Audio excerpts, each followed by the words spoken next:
नमस्कार दोस्तों, आज हम केटी group of education Dilip ji कीर तथा सुदर्शन क्लासेज महेश जी पुरोहित तथा शिव शक्ति एजुकेशन के सौजन्य से मनोज जी पाटीदार के सौजन्य से आज यह ग्वालियर टूर पैकेज पर छात्रों के लेकर हम निकल रहे हैं। आज यह सभी छात्र बीएसटीसी के एग्ज़ाम देने हेतु मध्य प्रदेश जाते हैं। यहाँ पर विश्वसनीय संस्था के द्वारा आपको सुविधा दी जाती है, वो भी मात्र मिनिमम चार्ज में। एक बार अपने बच्चों का प्रवेश जरूर कराएं, नहीं कराएं तो भी कंसल्टिंग ज़रूर करें इनसे। आपको इनके फ़ोन नंबर डिस्क्रिप्शन पर मिल जाएंगे। हम निकल गए हैं ग्वालियर पोर्ट देखने। सभी छात्रों को पोर्ट भ्रमण कराने के लिए हम निकल रहे हैं। यह है ग्वालियर का पोर्ट का प्रवेश द्वार।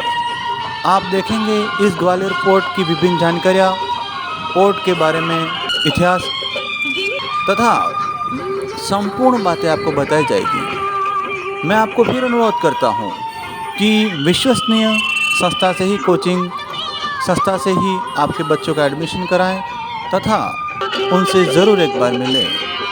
यह कोचिंग संस्थाएं आपको रहने, खाने, पीने की संपूर्ण सुविधा साथ में उपलब्ध करवाती है तथा बच्चों के स्वास्थ्य पर किसी प्रकार का कोई असर न पड़े। देखिए साथियों, साथ में रह के अनुभवी शिक्षकों के द्वारा आपको वहाँ की लोकेशन का भ्रमण भी कराया जाता है ताकि आपको ऐतिहासिक क्षण जीवन में याद रहें। हम निकल गए हैं फोर्ट भ्रमण हेतु। यह फोर्ट का प्रवेश द्वार है। यहाँ से हम आगे चलेंगे तथा आपको दिखाएंगे पोर्ट की अनेक जानकारियाँ। ग्वालियर का पोर्ट का प्रवेश द्वार है। मैं आपको फिर से कहूँगा कि आप वाजिब रेट में अन्य प्रकार के कोर्स इसी कोचिंग संस्थान से करा सकते हैं। इनका ऑफिस सुरभि बाजार सागवाड़ा में है। आप अवश्य मिले। आपको नंबर डिस्क्रिप्शन पर यहाँ डिस्प्ले पे चल रहे हैं। चलिए साथियों, हम निकल पड़े हैं फोर्ट भ्रमण पर। पोर्ट का प्रवेश द्वार, यहाँ से सभी छात्र पैदल चल रहे हैं और पूरा आनंद महसूस कर रहे हैं। हम आगे की जानकारी आपको गाइड के द्वारा भी बताएंगे। चलो साथियों, हम निकले हैं फोर्ट भ्रमण पर।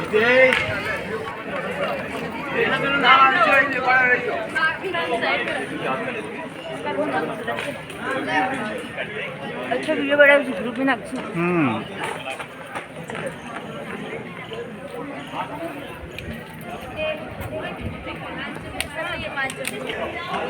सब खप करना बैठन देना। हाय ये मेरी वाइफ है।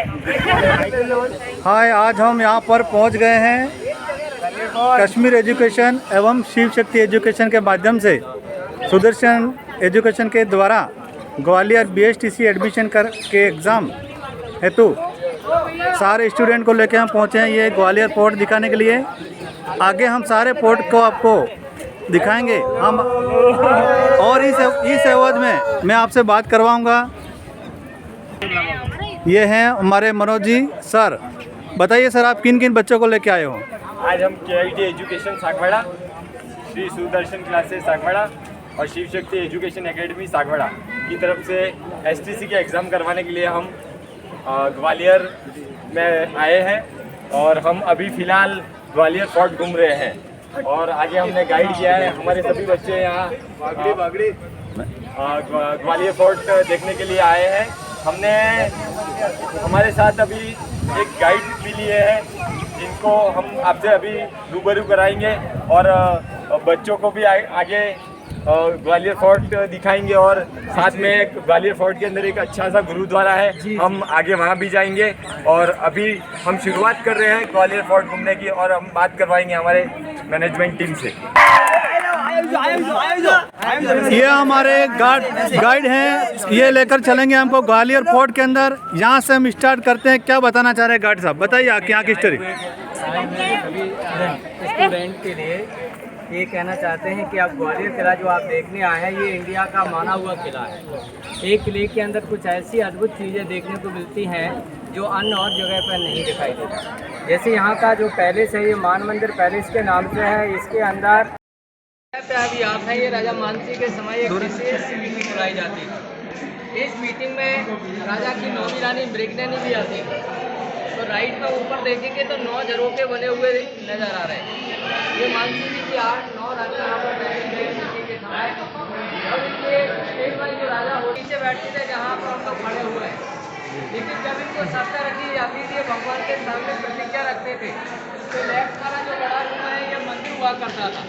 इसी मंदिर तो यहाँ पर 500 साल पहले राजा मानसिंह की जैसे 8 रानियाँ थीं, उनके मनोरंजन के लिए उनके समय भी एक प्रोग्राम रखा गया था। और वो आज जैसा होता था 500 साल पहले। डीजे डिस्को देखते हैं ना, डीजे डिस्को, तो 500 साल पहले डीजे कैसे होता था वो देखिए क्या टेक्नोलॉजी थी उस समय। जितनी डिफरेंट कलर में थी, इसमें एक कलर का तो इसमें अलग अलग कलर, उसमें भी अलग कलर का तो उसमें अलग कलर। इसी तरीके से सेम उस साइड में डिफरेंट कलर की मिरर्स लगे हुए।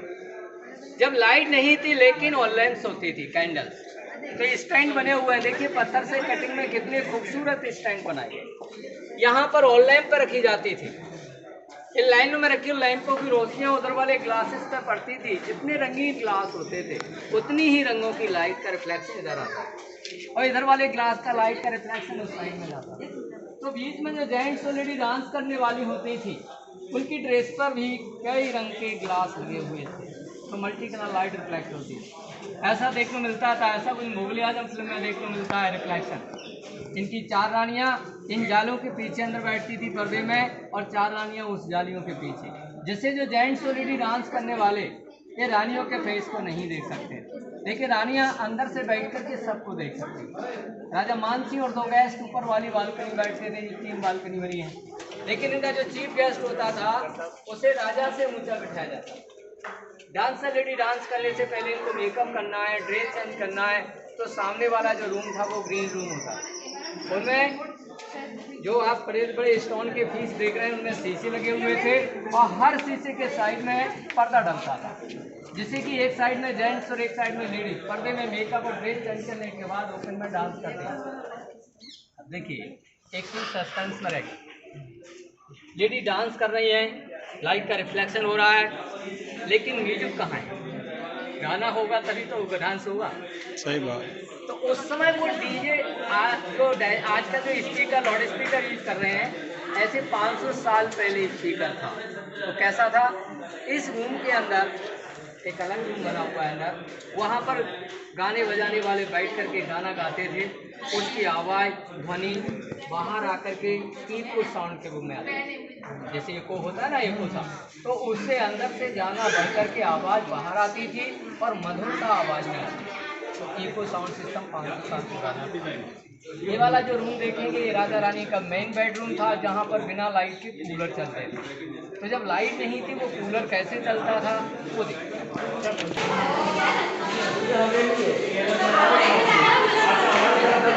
तो वो कूलर चलता कैसे था? वो नेचुरल कूलर 500 साल पुराना। पहली बात तो ये है, ये जितना सुंदर ये रूम है ये सबसे ज़्यादा सुंदर था। ये राजा रानी का मास्टर बेडरूम था, पूरा डेकोरेटेड कलरफुल था। पहले गेट नहीं होते थे, पर्दे डाले जाते थे, 2 कूलर चलते थे। तो कूलर चलने का सिस्टम देखिए, एक कूलर इस साइड में है और एक उस साइड में है। ये सामने जो हॉल दिखाई दे रहा है आपको, ये साधारण हॉल नहीं है। ये हॉल के अंदर एक बांस का पाइप लगा हुआ था, रॉड। नीचे लेवल से 3.5 फीट की हाइट रहने के कारण हवा की स्पीड से बाहर वाली फैन प्लेट घूमती थी। कागज की पंखड़ी बनाते हैं, हवा के सामने करते तो स्पीड से घूमती है।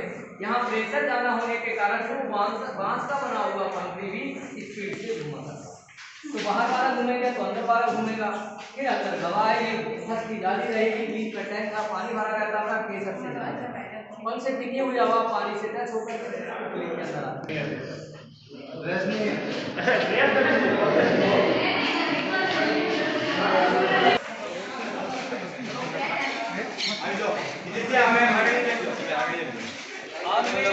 अब आप लोग बेसमेंट में जा रहे हैं, अभी लोग साथ में आना।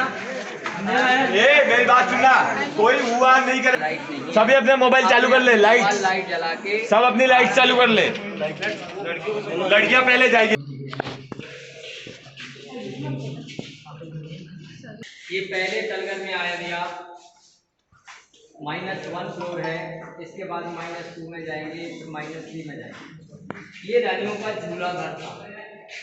इसमें राउंडेड का 8 गेट, हर गेट पर हुक्स लगे हैं लोहे के। सभी फ्लोरों के ऊपर गोल्ड प्लेट चढ़ी हुई थी, रेशम की डोरों के साथ झूले ढलते थे। रानियां झूला झूलते हुए इंजॉय करती थी। रानियों का झूला घर था। 17वीं सेंचुरी में मुगल टाइम में औरंगजेब का टाइम था, तो औरंगजेब ने इस किले को कैप्चर करके इसको जेल बनाया। जब ये जगह जेल बनाया तो ये महल के अंदर, इस बेसमेंट के अंदर अपने भाई मुराद को बंदी बना के रखा था और यहीं पर उसको फांसी दे के मारा था। उसके नाम से इसको फांसी घर कहते हैं। कई बार बड़े बड़े पेपर में आ जाता है कि औरंगजेब ने मुराद को फांसी कहाँ दी थी। तो ये ग्वालियर के किले पर मानसी महल के अंदर ये झूला घर के अंदर फांसी दी थी। फांसी यहाँ से दी थी, सामने कांसा भरा हुआ चूना, एक इस साइड में है, एक स्पेशल पाइप डाल करके औरंगजेब ने अपने भाई मुराद को फांसी दे के मारा था। यानी औरंगजेब 4 भाई थे, दारा, शुजा, औरंगजेब और मुराद। तो औरंगजेब ने 3 भाइयों का कत्ल किया था, 3 भाइयों को मार करके गद्दी हासिल की थी। इसमें से एक भाई को यहाँ फांसी दे के मारा, एक को लड़ाई में मारा, एक को हाथी के पैरों से दिल्ली में कुचलवा के मारा। तो तीनों को 3 जगह मारा। क्योंकि उस समय से इसको फांसी घर कहा जाता है औरंगजेब के टाइम से। यहाँ पर 500 साल पुराना टेलीफोन देखेंगे आप, वो दुनिया का सबसे पुराना टेलीफोन माना गया, क्योंकि टेलीफोन की स्टार्टिंग राम बैल ने की और 200 साल पहले से। लेकिन मानसी जी का 500 साल पहले पीरियड था। उस समय उनकी टेलीफोन की सुविधा क्या थी कि टोटल इनकी 9 रानियाँ थी। 8 रानियाँ जो सेम कास्ट की थी, जो इस महल में रहती थी, लेकिन 9वीं रानी जो अदर कास्ट की थी, उसका महल सिटी में ग्वालियर गेट पर गुजरी महल के नाम से अलग बनवाया। तो उस महल से इस महल को सुरंग के रास्ते के साथ जोड़ा गया था। सुरंग के रास्ते के साथ उन्होंने क्या किया कि वो मिट्टी के पाइप 3 इंची वाले डाले। सुरंग के साथ वो पाइप डाले उन्होंने 3 इंची वाले, जिससे कि एक पाइप से बोलते थे तो आवाज़ इस महल में पहुंचती थी और वहां से बोलते तो दूसरे पाइप से आवाज़ यहाँ आती थी। तो राजा मानसी की वैज्ञानिक की टेलीफोन की सुविधा क्या थी, पाइप के द्वारा इंटरकॉम सिस्टम। 500 साल पुराना 1 किलोमीटर की दूरी तक का एक टेलीफोन से बात करने का तरीका पाइप के द्वारा होता था। लेकिन बाद में फिर जो है मोबाइल चले, इसका जो आपने जैसे घरों में बात होती थी, आज के टाइम पर हर जगह बात हो रही है मोबाइल से, है ना। तो ये टेलीफोन देखिए, मोबाइल लाइट ऑन, छोटे बने हुए हैं, जबकि राजा रानियां हाइट और हाइट होते थे।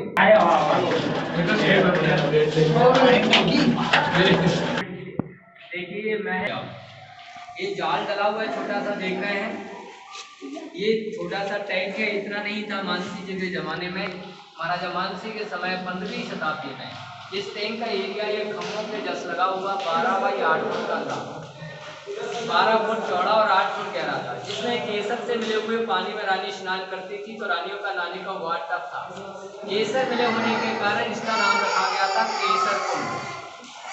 जब राजा की लड़ाई हुई तो पता चल गया कि राजा का बचना मुश्किल है। फिर पानी को निकाल करके चंदन की लकड़ी में आग लगा करके जलती हुई आग में रानियों ने जौहर कर लिया था। लेकिन जौहर किया 8 रानियों ने, 9वीं ने नहीं। समझदार रहते। लेकिन 9वीं ने जौहर क्यों नहीं किया, उसकी वजह यह है, जैसे आपने शब्द सुना, अभी कहानी सुनाया था बाहर, तो उन्होंने क्या कहा था कि जहाँ जहाँ आप जाएंगे वहाँ वहाँ मैं साथ में रहूँगी, लड़ाई लड़ने जाएंगे तो मैं साथ में रहूँगी। तो जब राजा मानसी लड़ाई में गए तो राजा के साथ फाइट करते हुए मारे गए। तो 8 रानियों ने जौहर तो बाद में किया, ये तो राजा के साथ लड़ाई में मारे गए।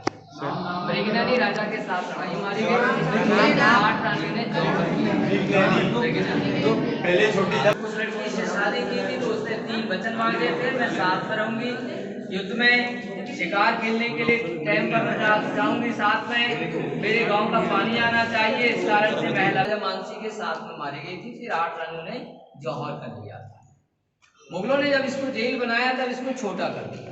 अभी लोग आते थे इसमें, कई लोग ऊपर को देख के, जैसे लाइट चली जाती है कभी कभी, तो ऊपर को देखते हुए जाते हैं तो इसमें देवी मंदिर भी देखोगे, गुरुद्वारा भी देखोगे। तो अभी आपके पास समय की जरूरत है, समय को निर्धारित करते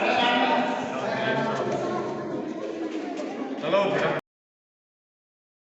30 कस्बे बंद हो गए, इसमें शेष रह गए 52 ही राजा थे जो जहांगीर जो है उनको कैद यहाँ पर रखे हुए थे। तो यहाँ पर एक एक राजा को एक एक पिलर से बांध के रखा, इसलिए इस जगह का नाम पड़ा बवंजा थम। बवंजे माने 52 की है, 2 साल 3 महीने। और जहाँ गुरु साहब रहे वो ये जगह है। तो जब गुरु साहब को जहांगीर ने नज़र कैद किया, इनके नज़र कैद करने से जहांगीर बीमार हो गया। जहांगीर के सपने में शेर देखते थे, बड़ा विचलित कर दिया। उनकी बेगम मलका नूर जहाँ ने एक टाइम मियाँ मीर से पूछा कि कारण क्या है, बीमार रह रहे हैं, इनको सपने में शेर देखते हैं। उन्होंने कहा आपने गलती की है, एक महान व्यक्ति को बंदी बना के रखा है, उनसे माफ़ी मांगो, उनको छोड़ दो। मलका नूर जहाँ के कहने पर जहांगीर आया और जहांगीर ने गुरु साहब को छोड़ने का ऐलान कर दिया। उन्होंने कहा हम अकेले नहीं जाएंगे, हमारे साथ में जो राजा कैद हैं इनको भी छोड़ना होगा। उन्होंने कह दिया कि हम उन राजाओं को आपके साथ में छोड़ देंगे जो आपके कपड़े को पकड़ के राजा जाएंगे। तो गुरु साहब ने 52 कली के कुर्ते का निर्माण किया, उसमें 52 कलियाँ टाँगी है। सरकार में दाताबंदी छोड़ के नाम से गुरुद्वारा। कहने का मतलब गुरुद्वारा जो है ऐतिहासिक है, जो राजाओं को कैद में रखा था, इन राजाओं को गुरु साहब ने कैद से छुड़ाया था, इसलिए वहाँ गुरुद्वारा बनाया जहाँ गुरु साहब ने ईश्वर की आराधना की 2 साल 3 महीने। एक किला के ऊपर जो गुरुद्वारा है ये ऐतिहासिक गुरुद्वारा है। एक साथ में 15,000 जनता रुक सकती है, इतना बड़ा गुरुद्वारा है, छोटा नहीं है, बहुत बड़ा गुरुद्वारा है। गुरुद्वारों में सबसे बड़ा नांदेड़ हजूर साहब, अमृतसर और ग्वालियर दाताबंदी छोड़, ये फेमस गुरुद्वारों में से एक है। तो अभी आप यहाँ से सासुमंदिर जाइएगा, तेली मंदिर, गुरुद्वारा रात में जाना है क्योंकि गुरुद्वारा खुला रहता है, ये बंद होने का टाइम रहता है। सासू मंदिर देखिए, बहुत अच्छी नक्काशी है। 2 मंदिर हैं, एक छोटा है एक बड़ा है। 11वीं शताब्दी के हैं, राजा महिपाल नाम के राजा थे, उनकी माँ भगवान विष्णु शिव की पूजा करती थी। तो मंदिर हुए 2, एक में बैठ के सास पूजा करती थी, एक में बहू पूजा करती थी, इसलिए पब्लिक ने शॉर्टकट नाम कर दिया सास बहू का मंदिर। वैसे नाम सहज बाहू है। दूसरा जो तेली मंदिर है वो तेली मंदिर नाम नहीं था, उस मंदिर का नाम था तेलंगाना मंदिर। आंध्रा में तेलंगाना प्रदेश है, वहाँ की राजकुमारी की, यहाँ की राजकुमारी ने शादी की, उसी स्टाइल का मंदिर बनवाया तो उसको तेलंगाना मंदिर कहते हैं। तेलंगाना का शॉर्टकट हो गया तेली की लाट, तेली का मंदिर। तो सासुमंदिर, तेली मंदिर, गुरुद्वारा, ये तीनों जगह जो है आप उस साइड देखते हुए जाएंगे। इससे पहले यहाँ से निकल रहे हैं, यहाँ पर अगर ग्वालियर से लोकल से हाथों से बनी हुई चीज़ आपको देखना है, खरीदना ना खरीदना वो आपके ऊपर है, लेकिन कलाकृति को अगर आपको देखना है तो यहाँ हैंडीक्राफ्ट की दुकान है। क्या बोले सर? सर आप ये ग्वालियर घूम के आए, अब आपको पोर्ट देखा आपने, तो सर कैसा लगा आपको? मुझे तो पहले भी 2 बार मैं तो घूम चुका हूँ, मेरे को तो पहले से ही बहुत अच्छा लगता है फोर्ट घूमना, और मुझे घूमना ही बहुत पसंद है। पर आज तो बच्चों के साथ बहुत इंजॉय किया यहाँ पे, और इनको भी मज़ा आया, इनसे भी पूछिए। तो सर आप कहाँ से आए हो? हम सर सागवाड़ा से आए हुए हैं, राजस्थान। ठीक, हम यहाँ बच्चों को एग्ज़ाम दिलवाने के लिए लाए हैं डीएलएड के, और हम KIT education Sagwara, Shiv Shakti education Sagwara और श्री साई सुदर्शन क्लासेस सागवाड़ा, यहाँ तीनों के पूरी टीम के बच्चों यहाँ एग्ज़ाम देने के लिए आए हुए हैं, और अभी हम फिलहाल ग्वालियर फोर्ट घूम रहे हैं। चलो सर, हम सब आपके मंगल स्टूडेंट की कामना करते हैं कि आप सब स्टूडेंट एग्ज़ाम देकर अच्छे नंबर से पास हो। और सब स्टूडेंट आप क्या चाहते हो, टीचर बनोगे? धन्यवाद।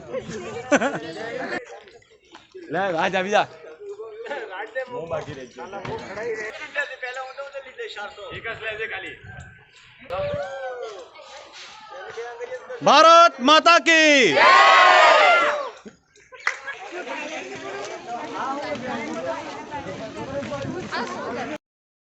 चलो दोस्तों, आज आपने ग्वालियर किले का भ्रमण कर लिया। आपने अगर यह वीडियो आपको अच्छा लगा हो तो हमारे चैनल को लाइक करें, सब्सक्राइब करें तथा यार दोस्तों को शेयर ज़रूर करें। हम इसी तरह वीडियो बनाते रहेंगे ताकि आपको नोटिफिकेशन मिलता रहे। हमारे चैनल को सब्सक्राइब करना ना भूलें। जय हिंद, जय भारत।